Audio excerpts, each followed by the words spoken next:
Well, it's Saturday morning. I'm here sitting in my chair. Can't wait for my conversation with my good friend Duey Freeman. I'm Mark Sylvester. This is the Elder Council. Good morning, Duey. Good morning, sir. How are you? I'm energized. I'm Well, actually, energized. I am too. So Well, we can perfect. rock today. Perfect.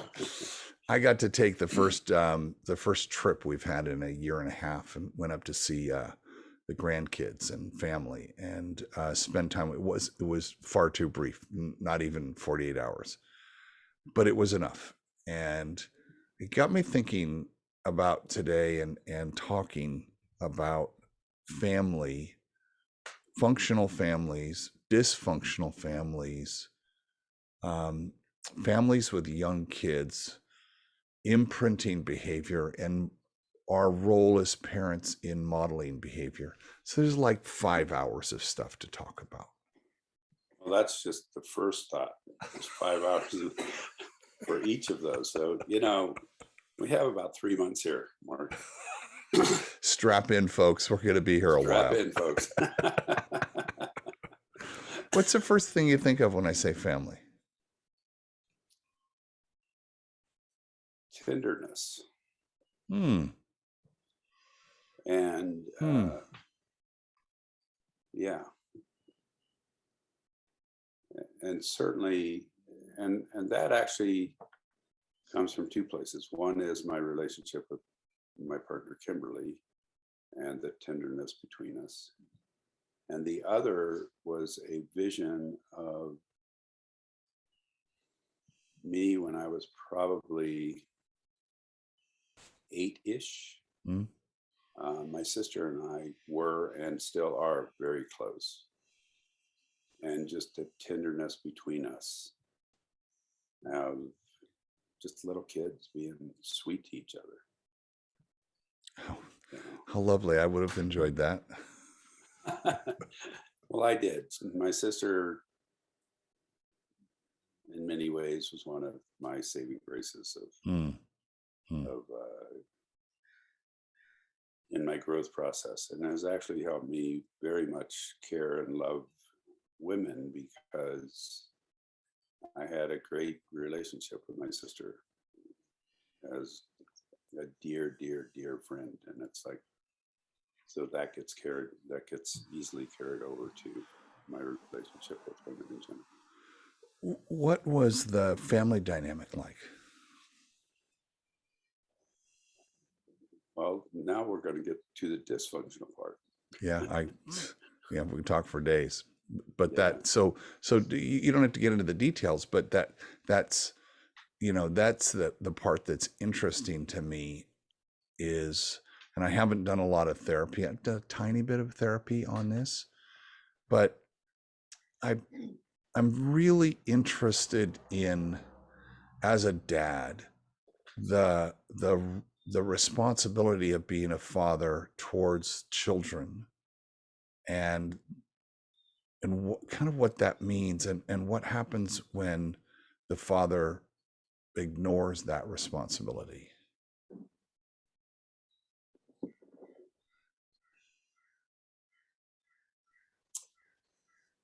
Ignores the responsibility toward children. Sure. So yes, his children, or yep.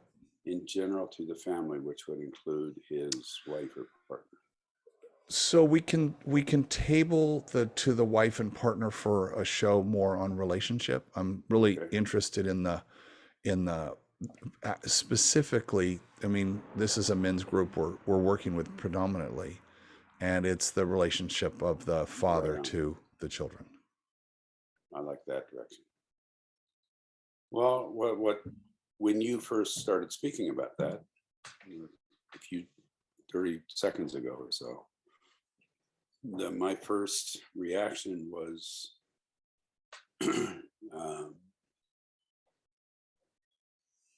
I did not learn how to be a man from my father. I learned mostly what I didn't want to do, but I did not learn what I wanted to do. And that's an interesting piece. I was working with a man yesterday who, and we were talking about this very thing. How do you want to be in relationship with your wife, and but more particularly with his children? He has two young girls. And his first reaction was, well, I can tell you what I don't want to do. Hmm. And so what I'm wondering about, I mean, and I'd love to hear your perspective of how many men define their role as a man and a father by what they don't want to do versus what they want to do.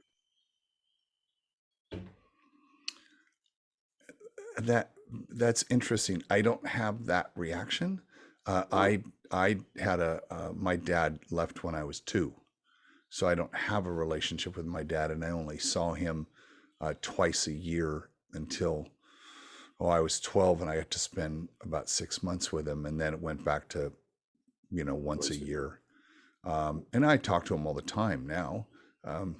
He's in his mid 90s, and we have that. But so I don't really have that male role model to look up to, Or to to look up reflect to on. either way. Oh, that's Exactly. interesting. Exactly. And so, I'm now thinking of like my best friend growing up in those formative years, lived across the street. His dad was just a raging alcoholic. And so I didn't have a good father figure to look at there. So I think we were like feral kids growing up.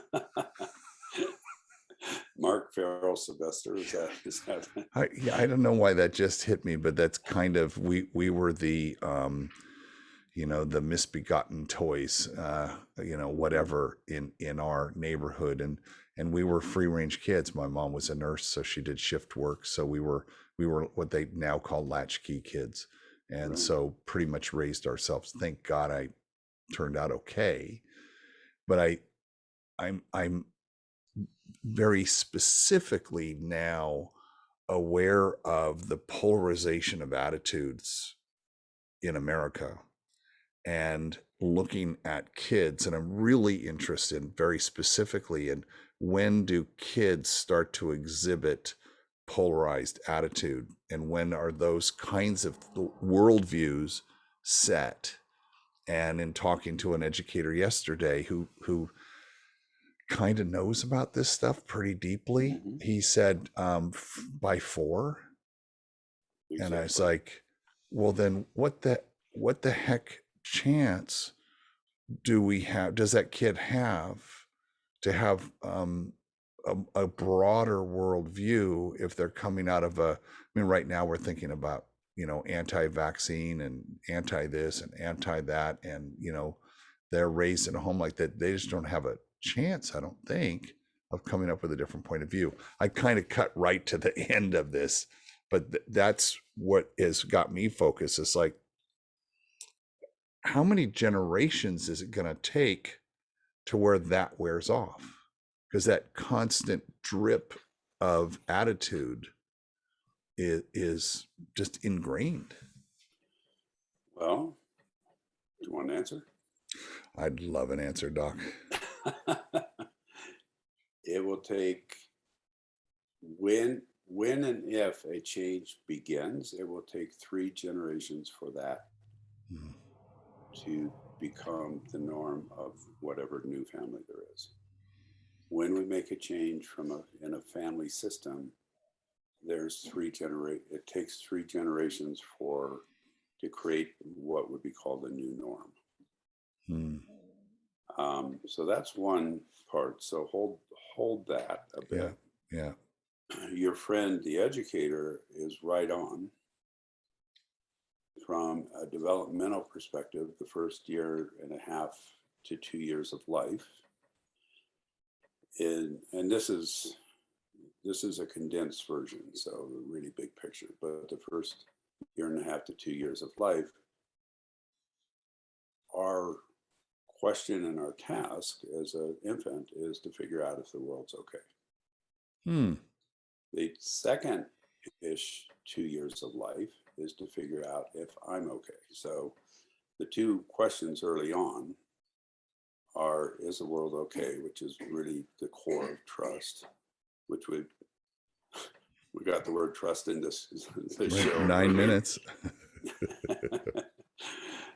And but the second is, am I okay? And what that am I okay part is truly about is ultimately the separation of personhood and behavior. Tell me more about that. What that is can I throw my oatmeal on the floor and still be loved? Oh. So Is that a conscious thought, or is that our subconscious, which some will tell us is 85% of the brain is the subconscious anyway? Is that the subconscious acting out?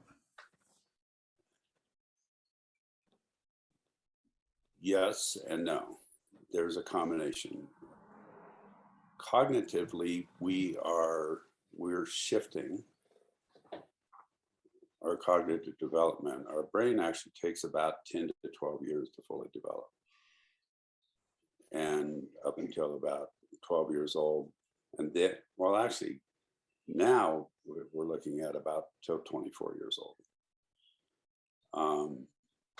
So what's really interesting about it, that really young part, is it's more of a felt sense than it is a cognition. Got it. And what we're really trying to figure out is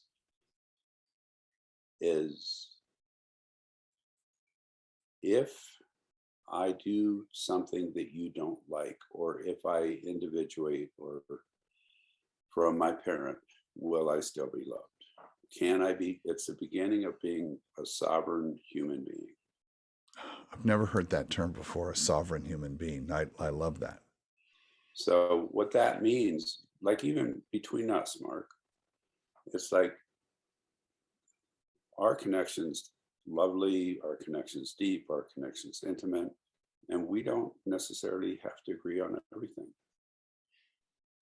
It's like you can have your opinion and your experience, and I can have mine from a place of sovereignty, and it doesn't cause friction between us. It's like, oh yeah, I get this. And it's literally, can I throw my oatmeal on the floor and be loved? And the messages coming in need to be, if I throw my oatmeal on the floor, if my parent says, hey, sweetie, I love you, and it's not okay to throw your oatmeal on the floor, that's a real different message than if I get the message, bad boy. Right. And, or bad girl. Or here's what's even more interesting about this. If I eat my oatmeal and don't throw my oatmeal on the floor, if I get the message, good boy, that's still combining my behavior with who I am. Oh. Instead of saying, I love you, sweetie, and good job eating your oatmeal. I love you, and it's not okay to throw your oatmeal on the floor. So when my mom would say, I love you, but I don't like you right now, is it kind of that?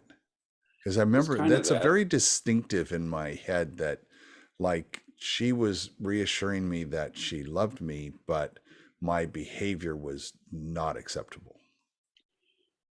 Right. And she probably could have been a little more clear when she said, Mark, I love you, and I'm gonna go I don't like your behavior, versus I don't like you. But because that's hard for a kid to separate. Hence this. Yeah, I'm sort of going, I wonder what would happen if my partner would say, I love you, but I don't like you. I'd probably laugh at it right now. But. I think you're correct within the I don't like the behavior. So this is fascinating. This first 2 years, and then the second 2 years, and then what's that third couplet like? So from 4 to 6.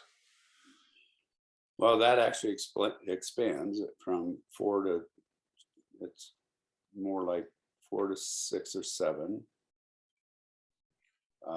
It's like, how much can I do? If those two first stages are pretty solid, the world's okay and I'm okay. Then it's like how much it goes to how much I do. And that at the end of that second stage or during that second stage is where we're really beginning to develop language Mm, between like a year right. and a half and 5-ish. And language in and of itself, and this is going to go back to all this stuff that you started with, the divisiveness. Language is our brains being able to put meaning to symbols. Oh. Oh. So if we make the sound chair, that's just an arbitrary sound in the world, and everyone points to one of these things we're sitting in, we all go, we learned that we make that sound and that means a chair. That's putting meaning to a sound. In a different language, we might be cita, which would be Spanish. And so it's a different sound that means the same thing. So we can be pretty flexible in putting meaning to symbols, because a sound is a symbol for something. That's what language is. Does that make sense? That makes so much sense, and I'm thinking of the child sitting at the dinner table from the time they're sitting in that high chair, right? Or even if they're being breastfed, they're hearing the conversation of mom and dad. So there's this stream of symbols, I like that they don't know what they are yet, and it eventually all that starts to happen. Right. And this is where I'm very cognizant of, and I hadn't been until I had this conversation yesterday, that it's kind of the environment is filled with love or hate. And even if it's just them talking about how they hate their job, or they hate this person, or they hate this politician, there's so much invective right now in conversation that there's no way that stops at the dinner table, in my opinion. That is absolutely correct. We cannot go. So now my mind is going. That's what Saturdays are for. Yeah, exactly. Yeah, you are correct. If I'm sitting here going, I hate this and I hate that, and by God this and by God those people, and then I sit down at the dinner table with my children, and I go, we need to really love and care about each other. It's like that doesn't. Kids pick up that incongruency, and I see it with people. I'm around a lot of people with horses, and when I see somebody mistreat a horse and then come over and they're nice to me, I go, I don't trust them. That there's a level of congruency that we need to look at, and also going back to that developmental stage of, am I okay? Part of what happens with kids in that stage is that they have their thought process is still pretty black and white. It's still pretty concrete. It's like, this is good and this is bad. And there's not a lot of fluidity between those polarities. But when we're not able to separate person and behavior, what happens is that we begin hating. So if a person does something or disagrees with us, instead of going, wow, I can't even fathom why that person is saying that. If we're in that early stage, which many people are, a lot of people don't feel like they're okay. A lot of people really struggle with separating personhood and behavior. What, instead of saying, even I hate that behavior, what they'll say is, I hate that person. Because there's no separation. And are you then suggesting, Doc, that goes back to um, maladjust is not the right word, but goes back to that early, either that first couple of years or the second couple of years, and things, loops weren't closed, things weren't resolved, and it actually it shows up later in life. Yes. So thank you for walking me into that. We, you do that really well. Not only do we develop as an individual, systems also go through developmental stages. So there can be a family system that the whole system is for lack of a better word, stuck or has an impasse, and is the world okay? Or the whole system can be stuck or have an impasse, and am I okay? Bigger systems, communities have developmental stages. Cities have developmental stages. Nations have developmental stages. So I want to stay within the first 2 years. So I'm trying to figure out, is the world okay? And I don't even know I'm trying to figure that out, but that we Exactly. know from your empirical evidence that that's what we're doing. And at the same time, in a young family where you have a couple that have been together however long they've been together, either a child early in the relationship or a more planned something maybe a few years in, when there's a strong bond built.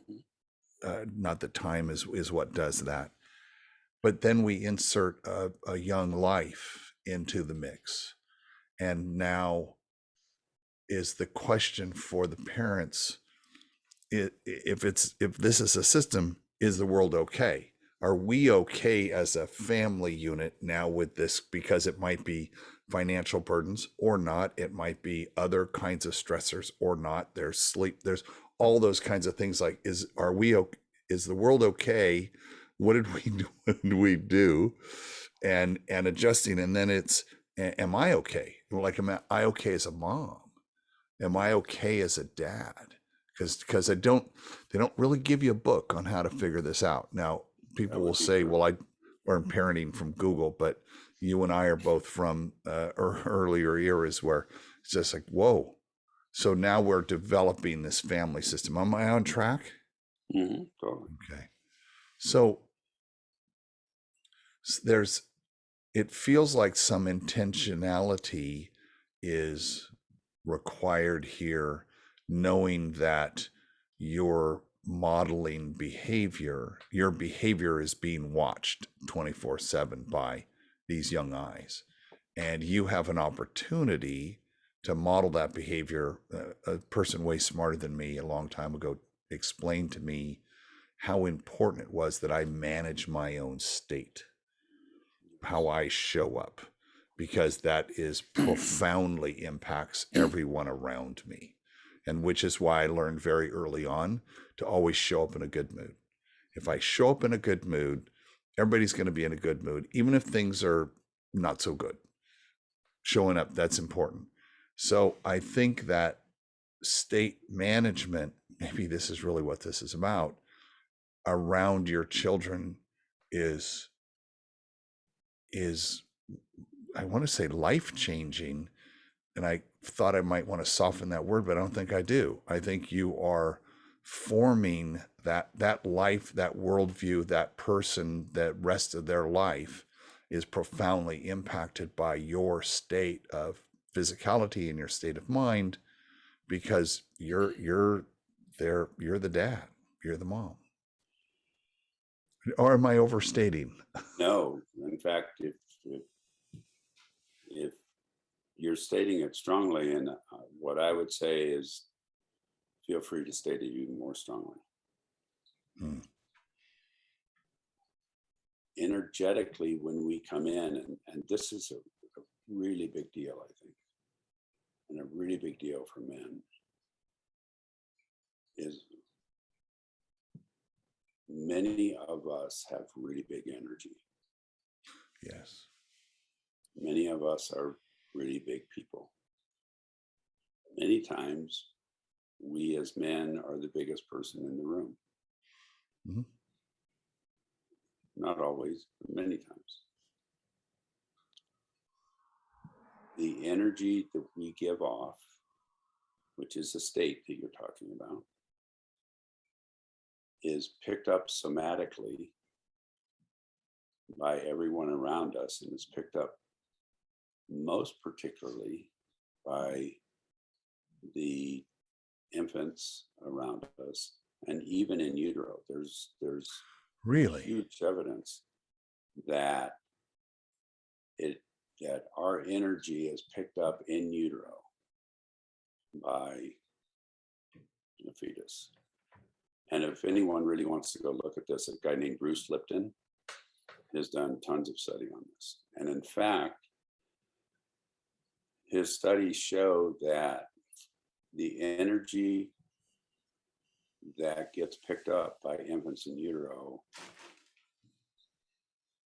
affect what genes and what genetic material gets turned on and off. So we're not just talking behavior here.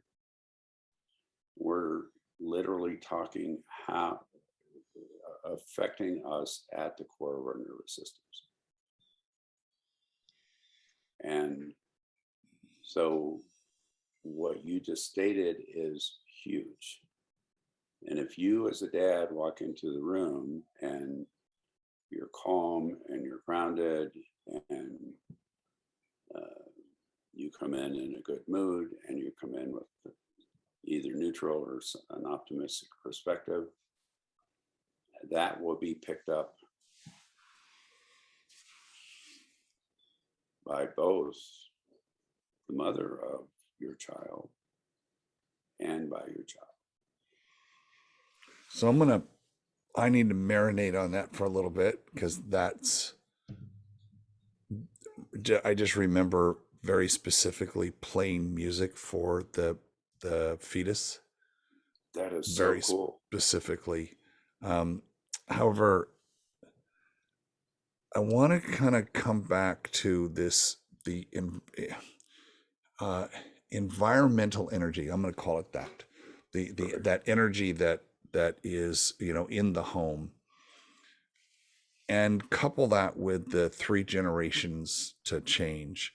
I had a guy on my show, Dr. Keith Witt, another, a wonderful man like yourself, who's got, a lifetime of experience and tens of thousands of hours of working on these problems.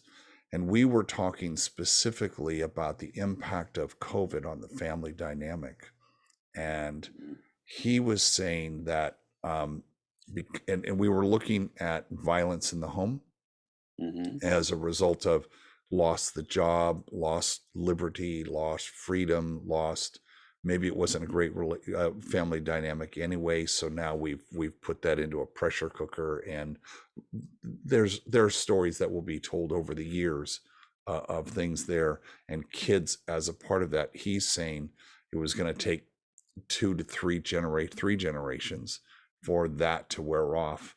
So absolutely, is it fair to say then that this past 2 years, this will be 2 years before we blink our eyes, we will have this COVID generation, and think of the kids who were born at the beginning of this through the first 2 years of their life? Is the world okay? What's the answer they're going to get? It's going to, who knows? Well, obviously, yes, I think you were going to say it depends, and you're right.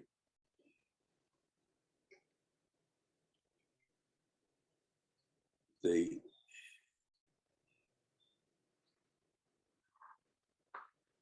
word fear keeps coming up inside me. And mostly where that's coming from is the imagination. I mean, what's happening is, it's like, if I had an infant right now, I'd be scared to death. Yeah. And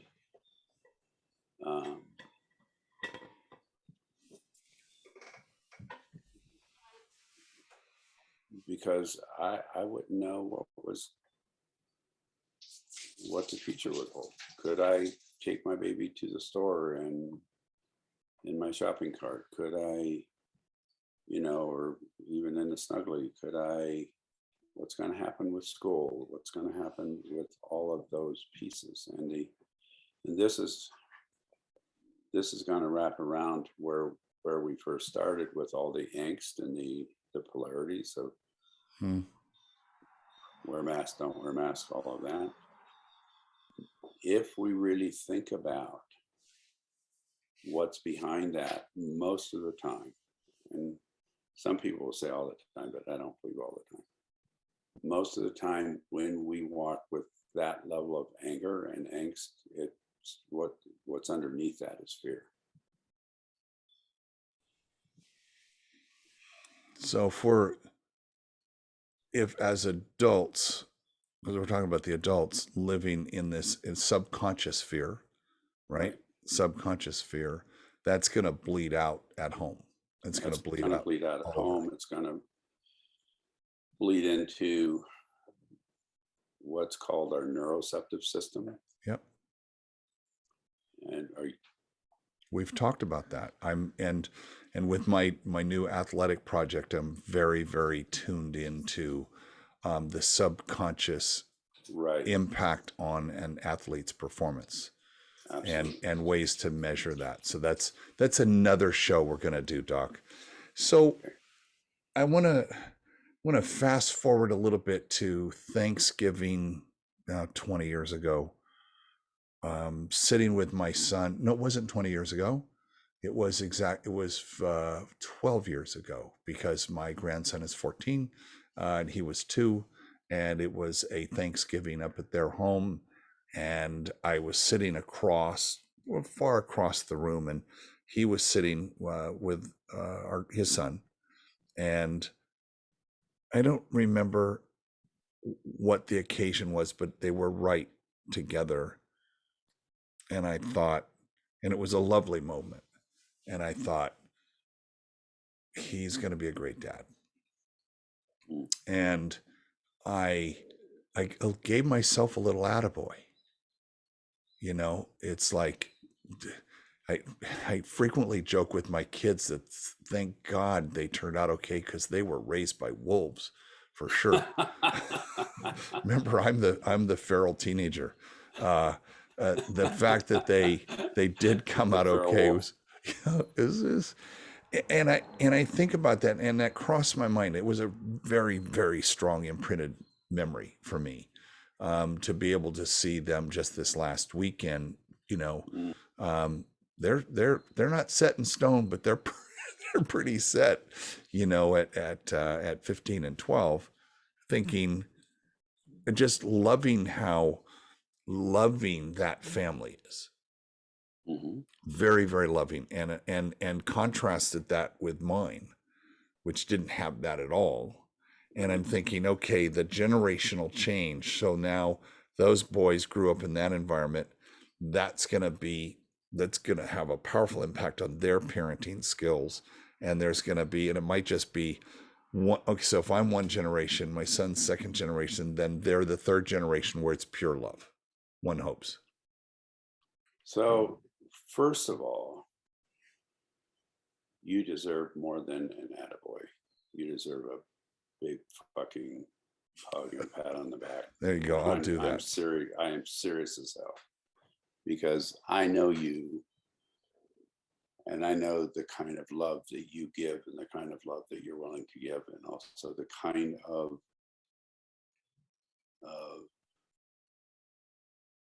growth that you're willing to seek. Thank you. Which is, we can make mistakes as parents. Yeah. That in fact, we will make mistakes as parents. That mistake is not the issue. The mistake, the issue would be is if we make a mistake and we don't try and do anything about it. Right. Exactly. We're fallible. We are human, and it's it's the word resiliency comes to mind, and that wasn't a word I ever would have associated with parenting. But if you have a healthy system, that healthy system for me is great nutrition, great fitness, and great wellness, the three legs of that stool. And if I apply that to parenting, when that's balanced and you get good sleep and all the kinds of stuff, then when you make that mistake, you're kind of like, who, how many parents, here's a good one, how many parents go up after a mistake and they know, who, I blew that one, that was a bad choice, and apologize to their kid and turn it into a teaching moment. Not enough. Yeah, that's it. Not enough. So I would challenge our listener right now this week, if they've got young kids at home, they get any kids at home, they have to be young, and you make a mistake because a doc said you will, figure out a way to apologize, but turn it into a teaching moment. On the dojo, we were on the mat. If I'm doing a backhand, and if I accidentally clipped you, I would say, I'm sorry. Grandmaster would stop the whole class. You're not allowed to say you're sorry. Change your behavior. Right. Don't do it again. However, I think in interpersonal relationships, and we may have talked about it, saying you're sorry is pretty important.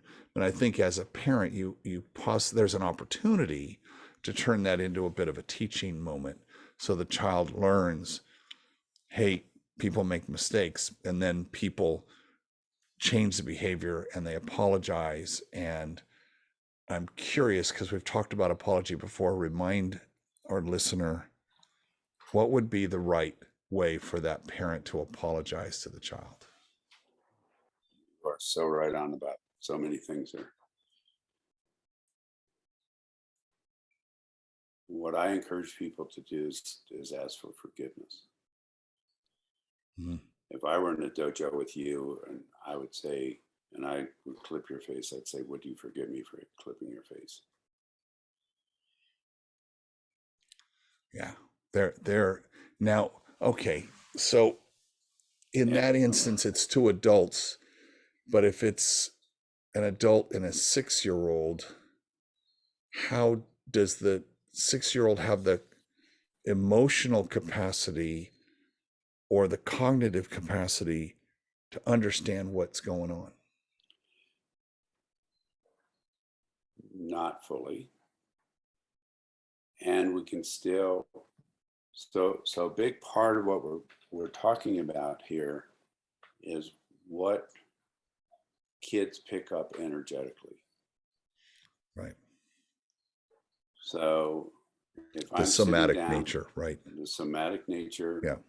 the felt sense, the gut piece that many of us as adults have been taught to ignore. So let's try not to Let's do that one. ignore all the signals your body is sending you, please. It's trying to Yeah. help you out, but no, I'm not paying attention. Right.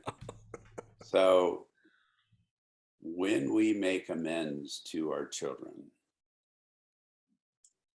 the energy with which we do that is more important than the words that we say. Okay. And a little kid can know, a 6-year-old, it's not that hard to get down on a knee. So you're looking your little person in the eye and saying, I blew it, kiddo. Would you forgive me? Is it okay to? They'll feel that. I feel that right now. Yeah, they'll feel that. It'll take that long. So I blew it, kiddo. Will you forgive me? I'm going to try not to do that again. And so if I'm in that room as a silent observer and I watch the mom see that interaction with the dad and the child, does my love just start to burst for that dad right then? You bet. Yeah. And here's the coolest part about it. When that happens, what's going to happen is that little 6-year-old's going to come. They're going to make a mistake, or they, they'll do whatever they do, and they'll make a mistake, and they'll come trotting up to you, and they'll go, "I blew it, Daddy. Will you forgive me?" And then what do you think the dad's going to do? And the Melt. mom. I would melt. They're going to melt on the ground, and the world's going to be okay, and they're going to be okay. And you reassure them and hug them, and yeah. And then 3 minutes later, you're laughing and giggling and playing in the mud or whatever you're doing. The initial questions we started off with, which the first two questions we have in life, there's probably more, but the two important ones is the world okay? That's the primary. Mm-hmm. And then if yes, then second question, am I okay? Yeah. And I kind of feel like those two questions don't go away. They never go away. They don't go away on both a big picture and on a smaller picture, and they're continual. And when I talk about this,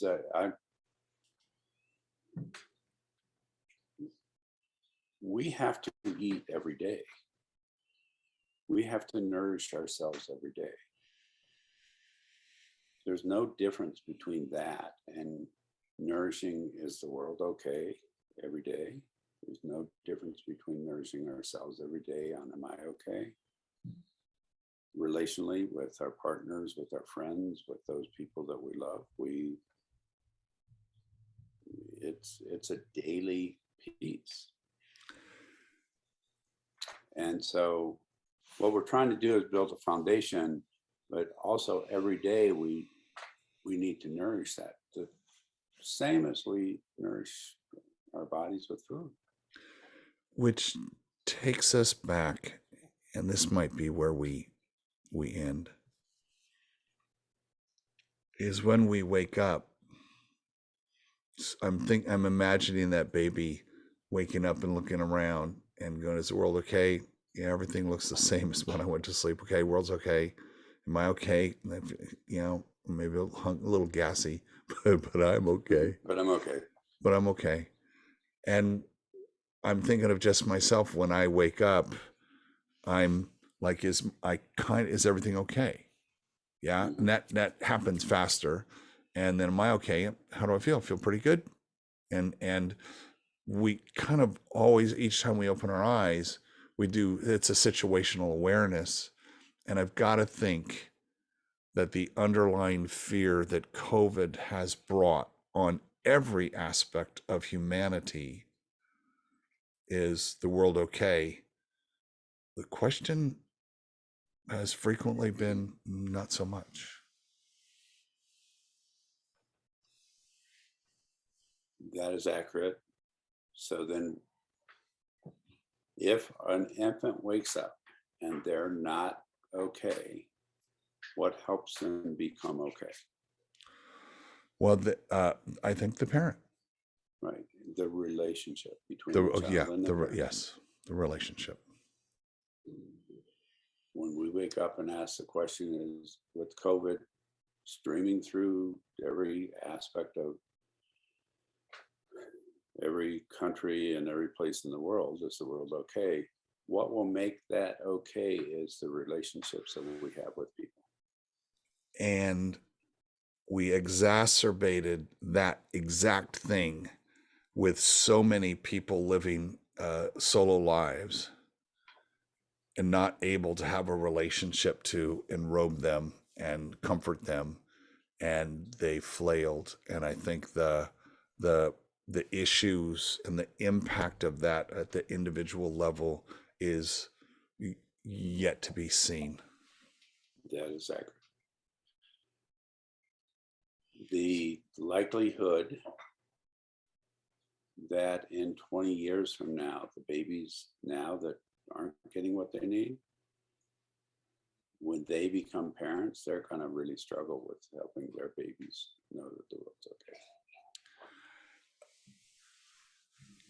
in 20 years, let's do another show on that, my friend. Sounds good. I let's leave some hope and optimism out there for our parents and men and women, whoever listens to this, on what could they do today, knowing what they've just learned in this last bit of time. What could they do today? What one next action could they take to make their situation better? Relationship and connection is what heals. There you go. Go spend time with, yeah, exactly. There we go. And let's say it again, because, and I want everybody to write this down: relationship and connection Is what heals. is what heals. My dear friend, this was just another spectacular conversation, and I just feel blessed that I get to have this with you. Thank you, and you're welcome, and I'm so honored. I am so honored, I can't tell you.